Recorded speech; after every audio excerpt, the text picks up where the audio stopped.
I honestly feel like lately I've just had the worst luck with Late Nights with Christ because every single time I go to film, I film the entire episode and then I go in to edit everything to upload it as soon as possible, and everything is horrible and I have to refilm it. This is my third time having to do this.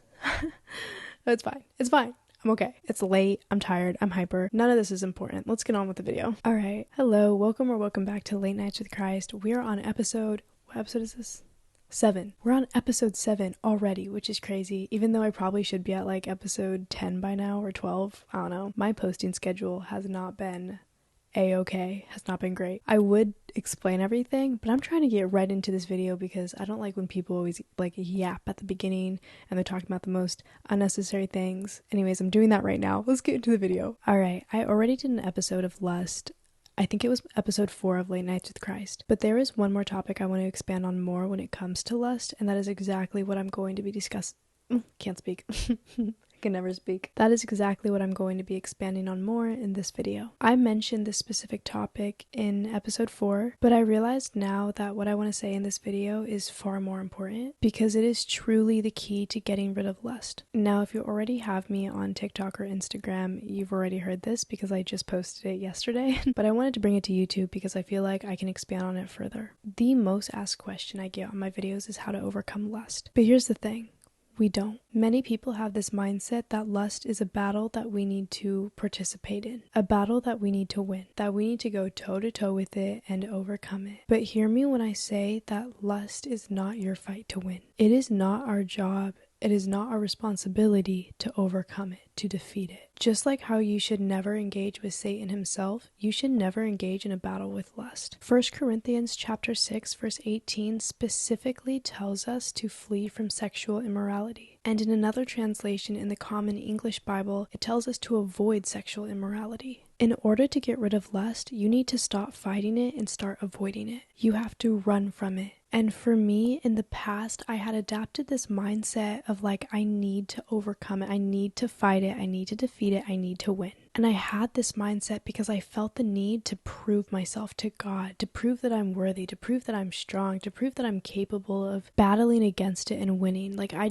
felt the need to prove that I'm worthy, that He chose me for a reason, that I'm strong. And so I would purposely place myself in situations where lust could occur. I would willingly place myself in the lion's den. And I would think of it as some sort of test. I would test myself to see if I were worthy. And if I failed the test, I would try again another day. And if I failed that test, I would try again another day, and another day, and another day, and another day until I got it right. And even in the times where I wouldn't give in, where I completed and I passed the test, I would still place myself in these situations because I felt like, okay, well, defeating it one time isn't enough. Like, I have to defeat it 5 more times. I have to defeat it 10 more times. I have to defeat it 50 more times. Okay, it was never that serious, but like, you know what I mean. I just felt like it wasn't enough to prove myself one time, that I had to keep proving myself. And so I would purposely watch through inappropriate scenes in movies or TV shows where nudity was involved or where things weren't censored. And I would consistently tell myself, I got this, I won't give in. And so you see, I would be placing myself in this never-ending cycle, all because I wanted to prove myself. All because I couldn't set aside my pride and admit that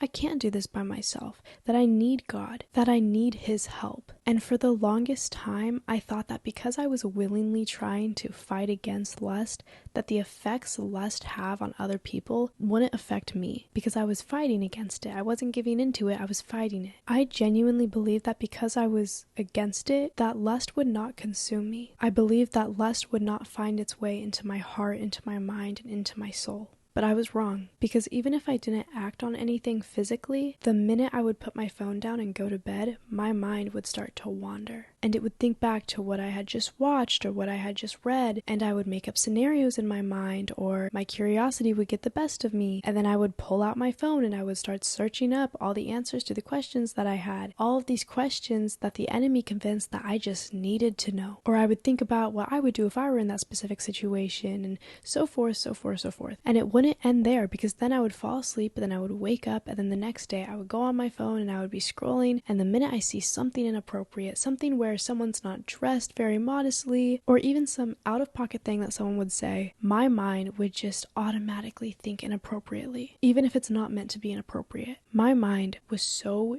dirty. And I hated that because I want to clear up something. I was never, ever in my life somebody who has been sexual, like very sexual or anything. I had received a lot of comments. A lot of these were actually very offensive, but I received a lot of comments in my last video that I did about lust about people who were like, oh, you just know that she was freaky before she found God. You just know that she was super sexual. But that's not the case whatsoever. From an early age, I knew for a fact that I wanted to wait until marriage. And it wasn't because of God, because around this time I barely knew him. It was just because I knew that I couldn't give away my most vulnerable self to just anybody. I knew that they had to be in it for real. And as a kid, nobody was really into me. And I know a lot of people also comment on that and they're like, oh, she's only saying that for attention or whatever. But no, I wasn't attractive as a kid. Like, I didn't grow into my looks until I was like 16. And then even then, nobody was really interested in me. And the main reason because I didn't have the personality to match my looks. I wasn't a good person. I was toxic, I was rude, and I was insecure. And then 17 was the first year where guys actually started noticing me. But even then, I have never been anybody who has been into anything sexual. And the reason being is because I've never had a good experience in my life that is sexual. I have been abused, I have been taken advantage of, I have been used, and I explain all of this in my testimony, so if you want to watch that, then you can. But sex to me was never something beautiful. It was always something that was scary and something that I never consented to. And I'm talking from the age of 5.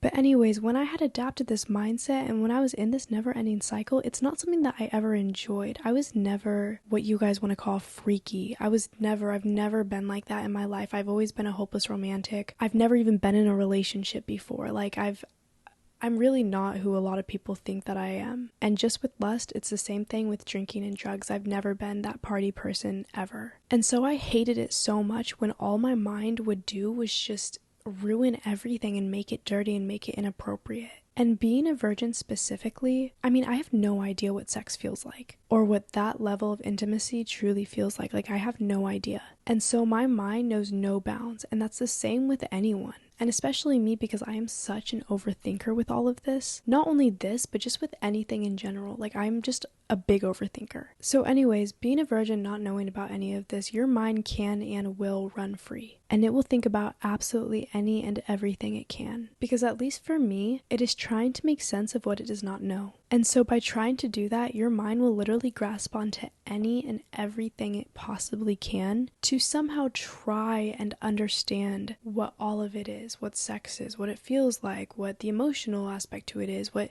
just all of it. So not only was I losing my fight to lust, I would still be placing myself in those situations because losing to me just wasn't an option. I needed to win the fight. I needed to prove myself. Because if I didn't, I thought of myself as weak. I thought of myself as a coward, that I wasn't strong enough, that I wasn't capable. And I thought that if I just avoided it altogether, that was just the easy way out. That was just avoiding having to face it head on. And growing up, I had to face through everything. So I had the same mindset with this. I was like, I'm not going to run from it. I'm going to face it.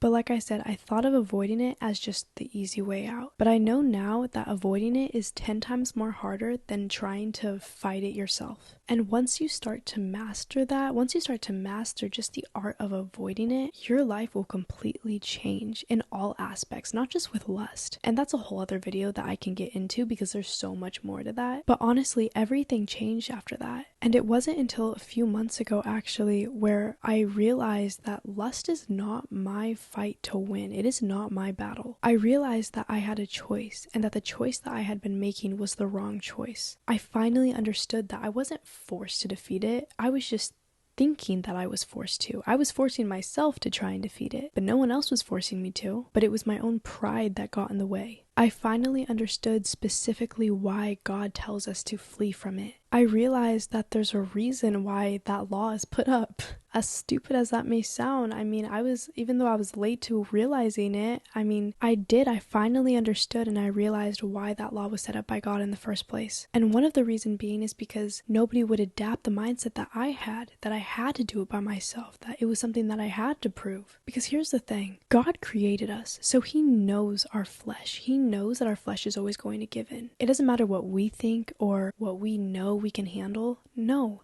God knows because he was the one who created us. He knows that the flesh is always going to give in, whether we realize it or not, whether we want to or not. And that is exactly why he instructs us to completely avoid it at all costs. I want to take you through a scenario real quick. There are 3 people in a room, and in the corner of that room, there's Satan. Each person can only ask Satan one question, and they have to use that question wisely because after that, there's no more questions. So they need to make sure that their questions are worth it. The first person faces the corner, turns to Satan, and asks, "Why are you so adamant in denying God?" The second person then faces the corner and asks Satan, "Is all the evil that you do worth it to you?" And then when it came to the third person, they didn't say anything, they just stayed quiet. Person number 1 turns to person number 3 and asks him, "Why aren't you saying anything? Like, this is your time. This is your only chance you're going to get to ask Satan a question. Like, ask him a question. Why aren't you asking him a question?" Person number 3 then turns to person number 1 and person number 2 and asks both of them, "Why are you even engaging with Satan in the first place?" Then he gets up and walks out the door. I want you to think of lust in that same way. Why even engage with it when you know it's not from God? And why even engage in it when you know that God specifically tells you to flee from it, to run from it? God doesn't say, flee from it, but only if this happens. Or flee from it, but only for like 5 minutes. Or even flee from it, but only as a last resort. God says, flee from sexual immorality. No buts, no maybes, no ifs. Flee from it. Once I realized that lust is not my fight to win and that I need to give it to God, that's when my mind was cleansed. That's when my heart became pure. That's when my desire for lust went away. Not even just the desire for lust, but the desire to defeat lust. And now whenever I see something that causes people to lust, well, first I scroll away immediately. I don't even think twice about it or hesitate. I just get rid of it. Or if it's in person, I walk away. Like, I don't even give it the time of day. And second, those same things that cause other people to lust, I now look at and I feel so disgusted and I feel so uneasy. It's no longer attractive in my eyes or tempting in my eyes. It just fills me with so much discomfort and honestly so much sadness. So I ask of you, but more importantly, God tells you to flee from sexual immorality, to run from it, to avoid it, to not even give it the time of day. Stop placing yourself in situations where anything can occur. Stop watching things that go against God's word. Stop making it easy for lust to reach you. And I want to cover something real quick because I think I